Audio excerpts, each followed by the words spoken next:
ఇప్పుడు పలాస జనసేన నియోజకవర్గ సమన్వయకర్త సోదరులు దుర్గారావు గారిని మాట్లాడవలసిందిగా కోరుకుంటున్నాను.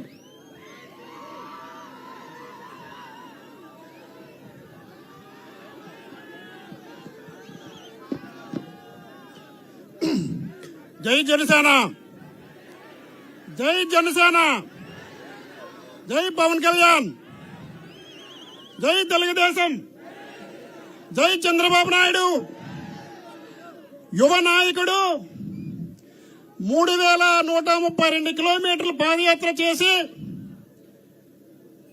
ఉమ్మడి రాష్ట్రంలో గతంలో మనకు ఉన్నటువంటి 13 జిల్లాల్లో 10 జిల్లాల్లో పాదయాత్ర పూర్తి చేసి యువగలం సభ భీమిలి నియోజకవర్గంలో నిర్వహించి మిగతా 3 జిల్లాల్లో కూడా నేను ఎన్నికల శంఖారావం పూరిస్తానని ఆనాడు శపథం చేసి ఈ రోజు పలాసకి వచ్చిన మన యువ నాయకుడు నారా లోకేష్ గారికి మీ అందరి కరత్వాల ధ్వనుల ద్వారా గట్టిగా స్వాగతం తొలుగుతారని మీ అందరినీ కోరుతున్నాను.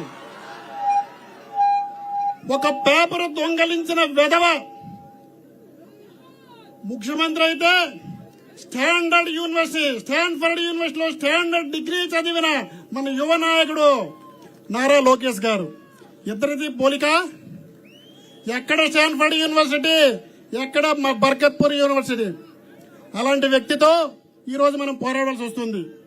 గతంలో ఆయన ఒక మాట చెప్పాడు, నా వెంట్రుకి ఎవరు పీకలేరని. ఆయన వెంట్రుకి పీకడానికి మనం కాదు, స్వయంగా ఆయన తోడ పుట్టిన చెల్లె వచ్చింది, సగం తల కొరికింది. మిగిలిన సగం తల మన అంగన్వాడీ అక్కలు, ప్రతిసారి ఆయన చెబుతున్న చెల్లమ్మలు, మిగతా సగం కూడా ఏప్రిల్ నెలలో తల గొరగబోతున్నారు. వాడికి వచ్చే ప్రభుత్వం జనసేన టీడీపీ ప్రభుత్వం, పాలించేవారు జనసేన టీడీపీ ప్రభుత్వం. కాబట్టి మీ అందరూ కూడా వచ్చే 20 రోజుల్లో కూడా ఇదే ఉత్సాహంతో, ఇదే ఉత్సుకతతో మనం అందరం పనిచేసి మన నాయకుల్ని మనము అమరావతిలో గాని ఇక్కడ పలాసలో గాని మనం గెలిపించుకోవాల్సిన బాధ్యత మన పైన ఉంది. ఇకపోతే ఈ ప్రాంత సమస్యల కోసం యువ నాయకుల గారికి చెప్పదలుచుకున్నాం. ఇప్పుడు మనం నిల్చున్న ప్రాంతంలో సార్, ఇది మాకు వంశధార ఎడమకాలం నుంచి పారే ప్రాంతం. ఇది గత 5 సంవత్సరాలుగా ఈ జగన్మోహన్ రెడ్డి వాళ్ళ నాన్నగారు తలపెట్టిన జలయజ్ఞంలో అవినీతి చేసి దాదాపు 35,000 కోట్ల అవినీతి చేశాడు. ఆ జలయజ్ఞం పేరుతో అవినీతి చేసి ముఖ్యమంత్రి అయిన జగన్మోహన్ రెడ్డి మా శ్రీకాకుళం జిల్లానికి వంశధార జలాలు ఇవ్వకుండా అడ్డుకున్నాడు.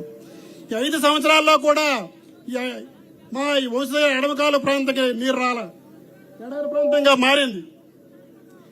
ఇకపోతే ఇది జలం ఈ ప్రాంతంలో ఉంటే అక్కడ లొత్తూరు రిజర్వాయర్ గాని, మన ప్రీతమ నాయకుడు హనుమంత్ అప్పయ్యదార్ గారు తలపెట్టిన ఆఫ్షోర్ రిజర్వాయర్ గాని ఎక్కడ వేసిన గొంగలు అక్కడే ఉంది. ఈ 5 సంవత్సరాల్లో, ఈ 5 సంవత్సరాల్లో దాదాపు 10 సార్లు ఆయన జయంతికి వర్ధంతికి వెళ్లి దండరాశాడే తప్ప ఈ దుర్మార్గుడు ఎక్కడ కూడా ఒక తట్టిడి మట్టి అక్కడ పోయలేదు ఆఫ్షోర్ రిజర్వాయర్లు. అవునా కాదా? ఈ వేదిక నుండి అడుగుతున్నాను, ఈ వైసీపీ నాయకులకి, ఆయన కుటుంబ సభ్యులకి, ఆయనతో తిరిగిన మంది ఆ నలుగురికి ఏమైనా చేశారా? మీరు ఏం చేశారు? దోపిడీ చేశారు. ఇక్కడ జలాన్ని దోపిడీ చేశారు. తర్వాత మన హైవే దాటితే జంగిల్, ఈ జంగిల్ రాజా సూదికొండ, నమ్మలకొండ, నల్లబొట్లూరు కొండ, తాడివాడ కొండ, పియ్యంపురం కొండ, అన్ని కొండలు కూడా దోశాడు ఈ జంగిల్ రాజు, ఈ కొండల రాజు. ఎక్కడ కూడా నమోనాకి కూడా ఒక కొండలు ఎక్కడ చేశాడు. జంగిల్ అయిపోయిందా? తర్వాత జట్టి, ఆయన సామాజిక వర్గానికి చెందిన వాళ్ళు. ఓహో, మా సామాజిక వర్గం మత్స్యకారుడు వచ్చాడు, అందులో మంత్రి అయ్యాడు కాబట్టి మాకు జట్టి వస్తుంది, ఒక పోర్టు వస్తుందని 2019 సెప్టెంబర్ 6వ తారీఖున ఈ ముఖ్యమంత్రి చేత ఇదే రైల్వే గ్రౌండ్ లో అక్కడ ఆఫ్షోర్ రిజర్వాయర్ కి, ఈ 200 పడకల కిడ్నీ హాస్పిటల్ కి, జట్టీకి శంకుస్థాపన చేశాడు, ప్రారంభోత్సవం చేశాడండి. జట్టి పూర్తయిందా? నువ్వుల రేవు, మంచినీళ్ళపేట పంచిన కేవలం 12 కోట్లు విలువైంది సార్. 12 కోట్లు విలువైన ఒక జట్టీని నిర్మించలేని అసమర్థ అప్పలరాజు నేను మళ్ళీ గెలుస్తానంటాడు. ఆఫ్ షోర్ కూడా పూర్తి చేయలే, ఇది చేయలే. వాడి జల్ జంగిల్ జట్టి ఇవి రాజు మనకి. కాబట్టి ఇక రోడ్ల కోసం వద్దాం. జనసేన తలపెట్టింది. ఈ నియోజకవర్గంలో 72 కిలోమీటర్ల R&B రోడ్డు ఉంది. ఎక్కడైనా రోడ్డు వేశాడా? గిరి చూస్తున్నాడు. నువ్వుల రేవు నుంచి టెక్కలపట్నం వరకు మీరు రోడ్డు వేశారయ్యా? వేయలే. ఇప్పుడు మనం నిల్చుని ఈ రోడ్లు వేశాడా? ఇప్పుడు మేమంతా విడిచిపెడదాం. వాడి స్వగ్రామం దేవుని వెళ్తాడు నుంచి బెండి గేట్ వరకు రోడ్డు వేశాడా? వాడు స్వగ్రామం వేశాడా? ఎక్కడేశాడు? వాడి ప్రగతి భవన్లు వేశాడా లేదా? వాడి తమ్ముడు, వాడి అన్నదమ్ములు, వాడి మంది మైదులు అందరూ కూడా అక్రమార్జన చేసి 100 కోట్లు గడించాడు. కానీ మనకి ఎక్కడైనా బాగు చేశాడా? ఇలాంటి అవినీతి పరుడు అప్పలరాజుని మనం ఏం చేద్దాం? తరిమి కొడదామా లేదా? ఎస్. ఇక కిడ్నీ బాధ్యతల కోసం వద్దాం. జల్ జంగిల్ అయిపోయింది. ఇంక జీడి ఒకటి ఉండిపోయింది. 3 మొత్తం 4 జీడి మామిడి. దానికి ధర వచ్చిందండి 2018లో మనకి తిత్లీ వచ్చిన సమయంలో 14,000 రూపాయలు సార్. తిత్లీ సమయంలో 14,000 రూపాయలు కింటా మద్దతు ధర. ఈ రోజు 8,000 రూపాయలు. 4 ఇయర్స్ కూడా 8,000 రూపాయలు. 2021లో అయితే ప్రభుత్వం 1,000 రూపాయలు ఇస్తుంది. మీ సావుగారు 8,000 ఇస్తాడు అన్నాడు. ఆ 1,000 కూడా ఈడ వింగాడు కమిషన్లతో. అది కూడా ఇవ్వలేదు. ఇంగడా లేదా? ఎస్. ఇటు మింగుడు రాజా, ఇడు కొండల రాజా, మింగుడు రాజా, జంగిల్ రాజా. ఇన్ని చేశాడు. ఇదే ఇప్పుడు మనం నిల్చున్న ప్రాంతంలో పక్కన కేదార్పురం ఉంది. ఈ భూమిలో దాదాపు ఒక 100 సంవత్సరాలు ఫైట్ చేశారు అక్కడున్న భూస్వామితో ఆ గ్రామస్తులు. ఇదే గ్రామస్తులకు మోసం చేసి దాదాపు 10 ఎకరాలు మింగడానికి ప్రయత్నించాడు. అవునా కాదా? కేదార్పురం వాస్తవం చెప్పండి. మీరు తరిమి కొట్టారా లేదా? ఎస్. అది ఈయన చేసిన ఘనచరిత్ర. కిడ్నీ హాస్పిటల్ ఎవడ సొమ్మాయి ఆడిది? కిడ్నీ హాస్పిటల్ ఎవరు పోరాడారు? పవన్ కళ్యాణ్ పోరాడితే కిడ్నీ హాస్పిటల్ వచ్చింది. పవన్ కళ్యాణ్ పోరాడితే డయాలసిస్ సెంటర్లు వచ్చాయి. పవన్ కళ్యాణ్ పోరాడితే నాటి పంచాయతీరాజ్ శాఖ మంత్రి శ్రీ నారా లోకేష్ గారు 18 కోట్లు ఇచ్చి 136 గ్రామాల్లో remote dispensary units, Sujala Sravanthi water units ప్రారంభించారు. వీడు తెచ్చాడా? వీడు ఒక డాక్టర్ కదా. ఏ రోజైనా ఒక టాబ్లెట్ నీ సామాజిక వర్గానికి కానీ, ఒక కిడ్నీ పేషెంట్ కానీ ఇచ్చావా?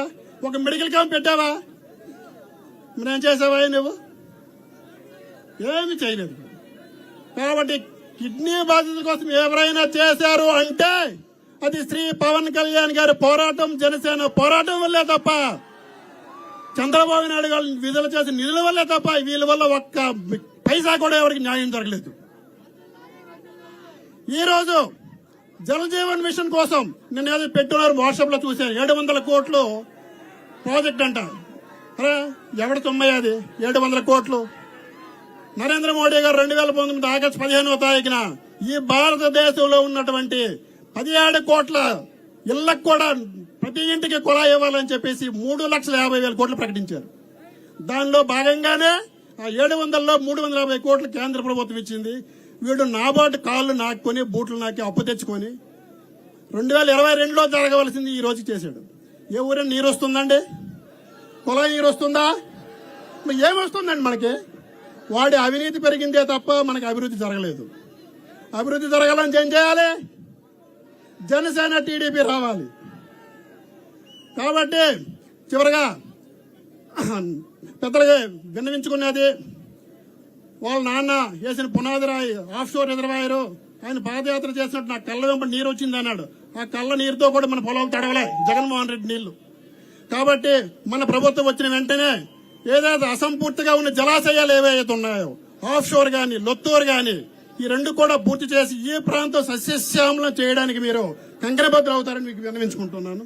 అలాగే జీడి మామిడి రైతులు ఎవరైతే ఉన్నారో వాళ్ళు రైతులుగా కాకుండా ఒక వ్యాపారులుగా మారి వాళ్ళ స్వయం సమృద్ధిగా ఎదగాలంటే గొడౌన్స్ పెట్టాలి, అలాగే స్టోరేజ్ పెట్టాలి, అలాగే 75% నాబార్డ్ సబ్సిడీ కూడా ఇస్తుంది వాళ్ళకి. కాబట్టి రైతు సొసైటీలు పెట్టాలి, జీడి రైతు సంఘాలు పెట్టి వాళ్ళకి ఒక ప్రత్యేకమైన నిధి ఏర్పాటు చేసి జీడి రైతుల మద్దతు ధర ఏ సంవత్సరం కూడా ఎటువంటి ధర్నాలు గాని ప్రజా సంఘాలు చేయకుండా 15,000కి తగ్గకుండా ప్రతి ఒక్క జీడి రైతు హాయిగా పండించే విధంగా మీరు మనం అందరం కూడా వాళ్ళకి మద్దతుగా ఉండాలని ఈ సందర్భంగా కోరుకుంటున్నాను.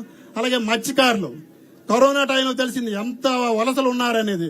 మంగళూరులో వాలే, టుటికోరంలో వాలే, ముంబైలో వారే, కలకత్తాలో వారే, పారాదీప్లో వారే, చెన్నై ఏ పోర్టులు చూసిన కాండ్లో వారే, గుజరాత్ వాలే, ఎక్కడ చూసినా ఈ ప్రాంత మత్స్యకారులే ఉన్నారు. తీర ప్రాంత అన్ని రాష్ట్రాల్లో కూడా మత్స్యకారులే ఉన్నారు. వాళ్ళందరూ కూడా వలసలను క్రమక్రమంగా తగ్గించి మనం వాళ్ళకి ఇక్కడ ఉపాధి కల్పించి విశాఖపట్నం నుంచి పారాదీప్ వరకు ఒక ఈస్ట్ కోర్ కారిడార్ నిర్మించి వాళ్ళ యొక్క మత్స్య సంపదని అమ్ముకోవడానికి మనం దోహదపడాలని ఈ సందర్భంగా మిమ్మల్ని కోరుకుంటూ ఈ అవకాశం ఇచ్చిన అందరికి కూడా ధన్యవాదాలు తెలుపుకుంటూ జై పవన్ కళ్యాణ్, జై పవన్ కళ్యాణ్, జై పవన్ కళ్యాణ్, జై జనసేన, జై జనసేన, జై టీడీపీ, జై చంద్రబాబు నాయుడు గారు, జై నారా లోకేష్ గారు, జై హింద్. ధన్యవాదాలు దుర్గారావు గారు. మరి మా